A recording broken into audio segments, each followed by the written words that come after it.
O terror por trás dos bastidores.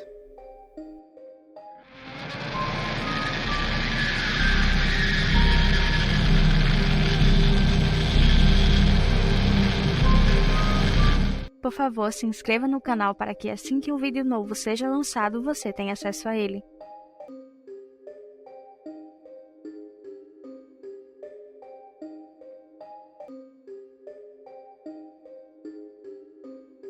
Depois do documentário Quiet on Set ser lançado, muitas pessoas ficaram enojadas com tudo aquilo porque não sabiam o que de fato acontecia por trás dos bastidores de cada série da Nickelodeon. A Nickelodeon alcançou seu sucesso como criadora de programas infantis depois que o produtor Dan Schneider ingressou na rede. Isso aconteceu nos anos 90. Porém, ao longo dos anos, diversas revelações do que de fato acontecia por trás dos bastidores acabaram manchando o nome da Nickelodeon. Para quem não sabe, Schneider foi o criador de diversos programas populares e você muito provavelmente já assistiu algum deles, como Drake and Josh, iCarly e Sam and Cat. É muito fácil perceber que diversas dessas cenas de muitas dessas séries haviam crianças sendo sexualizadas. Em março de 2018, a Nickelodeon rompeu as relações que tinha com Schneider, inclusive eles até fizeram um comunicado conjunto para a imprensa sobre isso. Depois foi informado que havia mais história por trás da saída de Schneider. De acordo com uma publicação da imprensa, ele teve problemas de temperamento bem documentados durante anos. Os dias de produção das séries foram muito longos e as fotos que ele havia postado online dos pés de atrizes causaram preocupação. Com isso, a Nickelodeon lançou investigações internas sobre o comportamento de Schneider. Depois de uma investigação que ocorreu em 2013, Schneider começou a dar notas aos atores de Sam and Cat em seu escritório, em vez de simplesmente interagir com eles. Inclusive, Schneider afirmou aos produtores do documentário que não foi impedido de trabalhar com os atores, apenas optou por fazer anotações em seu escritório. Mesmo depois dessa investigação de 2013, ele continuou trabalhando. Em 2017, a rede lançou outra investigação sobre Schneider, sobre suposto comportamento sexual em seus sets. A investigação não encontrou evidências de comportamento sexual inadequado, mas encontrou provas de abuso verbal no local de trabalho.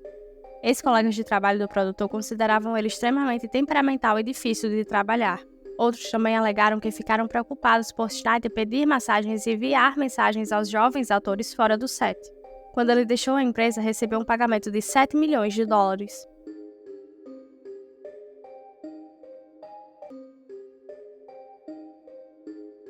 Schneider alega à imprensa que tinha feito uma pausa do seu trabalho para se concentrar em outras coisas, como perder mais de 45 quilos. Depois surgiram acusações de que seus programas como iCarly e outros continham cenas com insinuações sexuais e que ele sexualizava as garotas que eram atrizes. Em resposta disso, o produtor afirmou que a comédia era totalmente inocente. Ele também negou ter maltratado os atores e defendeu seu estilo de gestão que teria padrões elevados. O produtor também alegou que nunca havia interagido com os atores de nenhuma forma que pudesse deixar alguém desconfortável, tivesse sido por mensagem de texto ou outra forma. Outro fato bizarro é que se você ainda não se inscreveu no canal, então já se inscreve aí e curta o vídeo. A ex-atriz Jeanette McCurdy escreveu abertamente sobre sua experiência em iCarly e em Sam and Cat. Ela escreveu tudo no seu livro de memórias intitulado de Estou Feliz que Minha Mãe Morreu. O livro foi um sucesso imediato e gerou diversas conversas sobre a tensão nos bastidores da Nickelodeon. Jeanette escreveu sobre uma pessoa poderosa, controladora e exigente, a quem ela se referia apenas como o criador. Ela disse que essa figura anônima havia pressionado ela a beber álcool enquanto era menor de idade e gritou com ela enquanto ela estava filmando a cena de beijo com seu colega de elenco de iCarly. Além disso tudo, esse criador também pediu explicitamente para que os biquínis fossem incluídos na prova do guarda-roupa. Em 2022, é publicada uma investigação com novas alegações contra Schneider e sua gestão na Nickelodeon. Vários escritores, atores e membros da equipe que trabalharam com Schneider conversaram com a equipe de investigação. Alguns ex-atores infantis também deram seus relatos.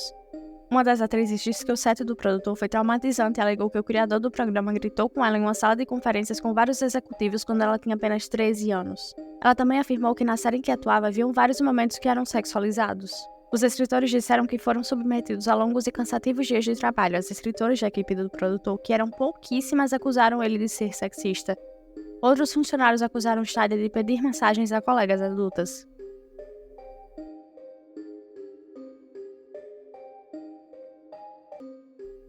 Nesse ano foi lançada a série documental Quiet on Set em 4 partes, mostrando o lado negro da Nickelodeon. Nessa série, diversos atores e funcionários da rede que trabalharam com Schneider deram depoimentos. 2 escritoras alegaram que o produtor mostrava pornografia aos funcionários em seu computador e pregava peças degradantes nos funcionários, principalmente nas funcionárias mulheres, o que era muito pior. Essas 2 escritoras recebiam metade de um salário cada uma, enquanto os escritores recebiam normalmente. Depois é que elas vieram descobrir que essa prática era ilegal. Além disso, também haviam 2 homens que trabalhavam na Nickelodeon que contribuíram para um ambiente inseguro para os atores infantis. O assistente de produção, que se descreveu como um pedófilo em seu diário e também admitiu que abusaria de crianças para satisfazer seus desejos se fosse preciso, ele foi condenado a 6 anos de prisão por 2 crimes e uma contravenção envolvendo 2 meninas. E o treinador de diálogo e atuação Brian Peck, que foi preso em 2003 por 11 acusações de abuso sexual infantil relacionadas a um ator não identificado. Brian foi condenado a 16 meses de prisão e a se registrar como agressor sexual, inclusive mais tarde foi revelado que Drake Bell foi o ator que foi abusado sexualmente por Brian quando tinha apenas 15 anos. Drake atuava desde os 5 anos logo após a separação de seus pais e foi morar com seu pai. Ele foi contratado para uma das séries de Den aos 12 anos e Brian entrou no programa durante a 2ª temporada como treinador de diálogo.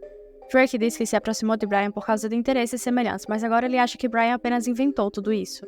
Nesse tempo, o pai de Drake, Joe, ele era empresário do filho, inclusive acompanhava ele. Como Joe acompanhava o filho, ele viu o comportamento de Brian e achava muito suspeito, porém ele notou que Brian tinha começado a andar muito com Drake e isso não agradou ele. Joe rapidamente ficou preocupado com o relacionamento que Brian tinha com Drake.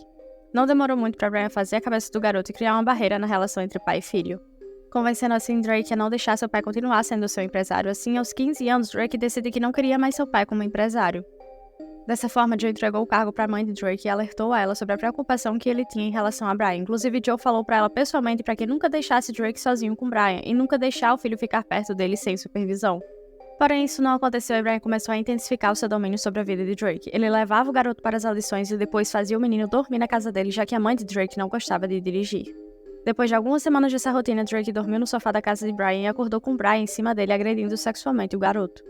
Drake relata que congelou sem saber o que fazer ou como reagir na hora, pois ele tinha apenas 15 anos na época. Esses abusos continuaram ao longo de vários meses. Quando Drake foi questionado no documentário sobre o que tinha acontecido especificamente entre ele e Brian, ficou nítido pela expressão facial dele o quão difícil era para ele responder aquela pergunta. Tanto que ele não conseguiu responder e disse apenas para imaginar as piores coisas que alguém poderia fazer numa agressão sexual, e isso responderia a pergunta. Depois que Drake conseguiu uma namorada, ele passava muito tempo na casa dela, porque se sentia seguro longe de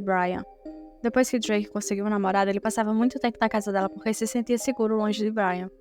Porém, um dia Drake estava na casa da namorada e Brian começou a ligar para ele porque eles tinham planos de ir para Disneylândia. Mas Drake disse que não queria ir com ele. Depois disso, Brian começou a ligar repetidamente para a casa da namorada de Drake e para o celular dele, então a mãe da namorada do garoto começou a desconfiar que tinha alguma coisa errada porque os telefonemas eram obsessivos. Ela levou Drake para ver um terapeuta porque sentiu que ele estava em perigo, mas Drake disse ao terapeuta que nada havia acontecido. Várias semanas depois, Drake estava numa ligação com sua mãe e desabafou. Ele gritou tudo o que estava acontecendo com ele e Brian e sua mãe chamou a polícia. Depois, a polícia pediu para Drake ligar para Brian e fazê-lo admitir tudo o que ele tinha feito, o que levou a uma confissão completa de Brian. Mesmo assim, infelizmente, Brian tinha muitos contatos em Hollywood na época e várias pessoas famosas apoiaram ele no tribunal. Tanto que no dia da sentença de Brian, Drake se lembra de apenas 3 pessoas no seu lado, enquanto o de Brian estava lotado. Houveram diversas cartas escritas ao juiz na época apoiando Brian por vários nomes famosos de Hollywood. A maioria das cartas tinham como intenção culpar a vítima e dizer que provavelmente Brian havia se sentido tentado. Dentre as pessoas que enviaram cartas de apoio está James Marsden. Como eu disse anteriormente, a punição recebida por Brian foi cumprir apenas 16 meses de prisão e se registrar como agressor sexual, porém logo após a sua libertação, Brian foi contratado para trabalhar no Disney Channel.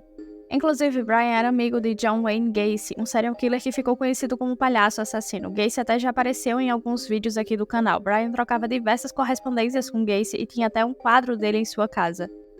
Anos mais tarde, em 2021, Drake, que na época já tinha 35 anos, se declarou culpado de uma acusação criminal de tentativa de colocar uma criança em perigo e uma acusação de contravenção de divulgação de matéria prejudicial a menores, relacionada a mensagens de texto inadequadas que ele enviou a um adolescente em 2017.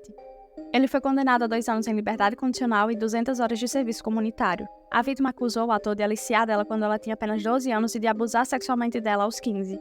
Ela também acusou ele de enviar fotos de seus órgãos genitais. O ator não foi acusado de fazer nada físico, insistindo na época que o contato incluía apenas mensagens de texto, não fotos nem qualquer coisa de natureza sexual. Ele também afirmou que depois que descobriu que ela era adolescente, teria cortado o contato. Ele comentou sobre isso no documentário, até disse que a mídia se apoderou de muita desinformação e isso acabou destruindo ele, que começou a ficar fora de controle. Ele disse que sua trajetória melhorou quando ele finalmente procurou ajuda e fez tratamento. Outro fato que vale a pena lembrar aqui é que Drake também foi acusado de abuso físico e verbal por uma ex-namorada dele em 2020. Ele negou essas acusações na época e não há menção delas no documentário. Além disso tudo, também há diversos questionamentos sobre a relação de identidade com Amanda Bynes e como isso tudo influenciou a vida adulta dela. De acordo com alguns ex-funcionários, Amanda e Schneider eram muito próximos, inclusive há relatos de que viam Amanda por muitas vezes fazendo massagens no pescoço de Schneider.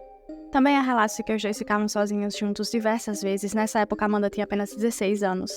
Schneider até chegou a ajudar Amanda a se emancipar dos seus pais, porém a justiça negou esse pedido.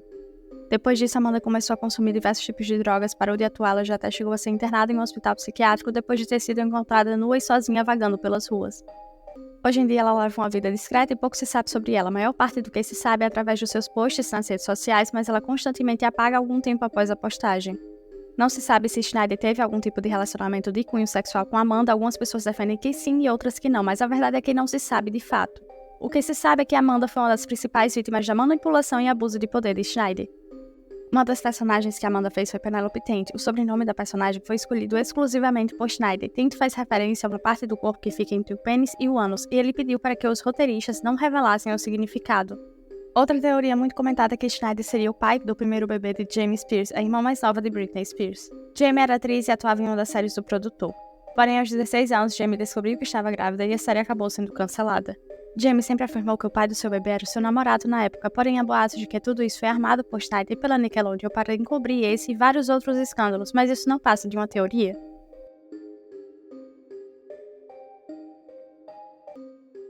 No dia 19 de março desse ano, Schneider lançou um vídeo de quase 20 minutos, no qual ele aborda as alegações do documentário e pede desculpas pelo comportamento anterior. Ele disse que o comportamento que exibia naquela época não aconteceria agora e ele admitiu que as massagens no set estavam erradas e que ele nunca faria isso hoje. Sobre as alegações sobre a sala dos roteiristas, ele disse que é normal que piadas ou tópicos inapropriados surjam nesses ambientes, mas ele está envergonhado por ter participado disso e ter feito piadas que foram longe demais. Quando questionado sobre piadas consideradas inadequadas em seus programas, Schneider insistiu que elas foram escritas para um público infantil.